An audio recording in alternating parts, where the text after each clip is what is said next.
Laura looked at me with fear. "My phone is ringing," she whispered. I looked at her screen. The caller's number was exactly the same as mine. Neither of us moved. The phone kept ringing. "Answer it," I said quietly. Laura took a deep breath and answered the call. "Hello?" she said. There was no answer. Only a strange sound. It sounded like someone was breathing very slowly. Laura looked at me. "Who is this?" she asked. Still no answer. Then the call ended. We both stood in silence. "This is not funny anymore," Laura said. I nodded. "I know." A few seconds later, my phone made another sound. Ding. I opened the new message.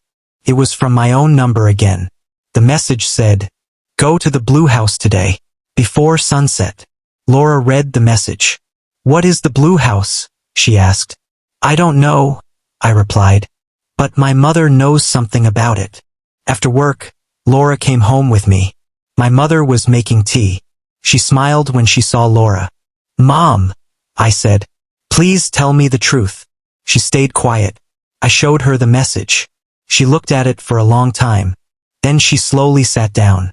"I hoped you would never see this again," she said softly. Laura and I looked at each other. "What do you mean?" I asked. My mother took a deep breath. "When you were 7 years old, we lived in a blue house outside this town." I was surprised. "I don't remember." "You were very young," she said. "One night, someone broke into our house." My heart started beating faster. "Your father fought the man. He saved us. But after that night, we moved away." I looked at the old photo in my hand. My mother nodded. "Yes." "Who was the man?" I asked. She slowly shook her head. "The police never found him." The room became very quiet. Laura spoke first. "Do you think the same man is back?" My mother looked worried. "I don't know. But I don't want Emily to go there." My phone made another sound. Ding. Another message. "The truth is waiting for you." Laura looked at me. "We have to go." My mother stood up quickly. "No, could be dangerous." I held her hand. "I'll be careful." Then she opened a kitchen drawer. She took out a small silver key. "I never wanted to give you this." She placed it in my hand. "It opens a small wooden box inside the Blue House." "What is inside?" I asked. "I don't know. Your father hid it before we left." I carefully put the key into my pocket. Laura and I left the house. We took a taxi to the old part of town. The driver stopped near a quiet road. "There it is," he said. I looked through the window. At the end of the road stood an old blue house. The paint was old. Some windows were broken. The garden was full of tall grass. No one seemed to live there. Laura looked nervous. "Are you ready?" she asked. I was not ready. But I nodded anyway. We slowly walked to the front door. It was half open. The wind pushed it gently. Creak. The house was dark and silent. Old pictures still hung on the walls. I looked around. Something felt familiar. "I think I have been here before," I whispered. Suddenly, we heard footsteps upstairs. Step, step, step. Laura grabbed my arm. "Emily." Someone was inside the house, and they were coming downstairs. Laura held my arm tightly. The footsteps came closer. Step, step, step. My heart was beating very fast. I wanted to run, but my feet would not move. Then a man appeared at the top of the stairs. He was wearing a dark brown jacket and a black cap. For a moment, I thought he was the same man from outside my house. The man slowly raised his hands. "Please don't be afraid," he said. His voice was calm. "Who are you?" I asked. "My name is Daniel," he replied. "I have been trying to find you for many years." I looked at Laura. Neither of us believed him. "If you wanted to meet me, why did you send those strange messages?" I asked. Daniel looked down. "Because I knew you would never believe a stranger." "And the man outside my house?" I asked. "He was not me," Daniel said quickly. "I saw him too. He was watching your house." A cold feeling ran through my body. "So someone really was following me?" I whispered. Daniel nodded. "There isn't much time." He pointed to an old wooden table. "There is a small box under it. I remembered the silver key in my pocket. Laura helped me move the table. Under it was a small wooden box covered with dust. My hands were shaking. I put the key into the lock. Click. The box opened.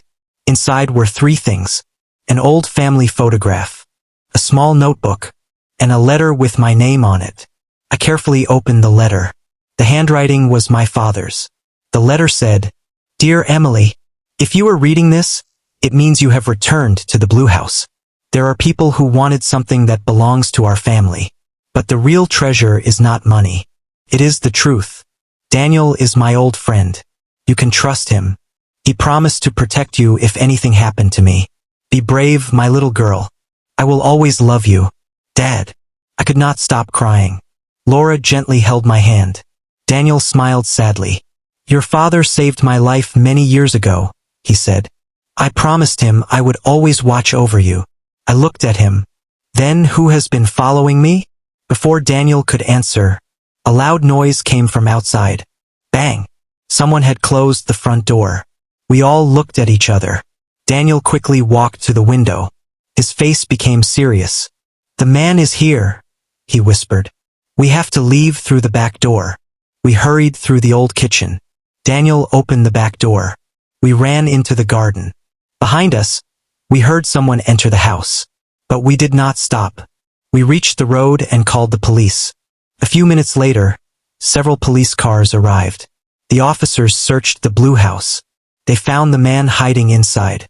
Later, the police told us he was the same person who had been secretly watching my family for years. He was finally arrested. A few days later, life became peaceful again. I thanked Daniel for keeping his promise to my father. He smiled. "Your father was a good man," he said. "He loved you very much." The strange messages never came again. To this day, I still do not know exactly how they were sent from my own phone number. Maybe someone was very clever. Or maybe some mysteries never have a simple answer. One Sunday afternoon, Laura and I visited my father's grave. We placed fresh white flowers beside it. I smiled and whispered, "Thank you, Dad. I finally know the truth." The wind blew softly through the trees. For the first time in many years, I felt peaceful. I learned something important. Sometimes the truth is hidden for a long time. Sometimes fear follows us. But if we stay brave, trust the right people, and never give up, we can find the answers we are looking for. What would you do if you received a message from your own phone number? Tell me in the comments.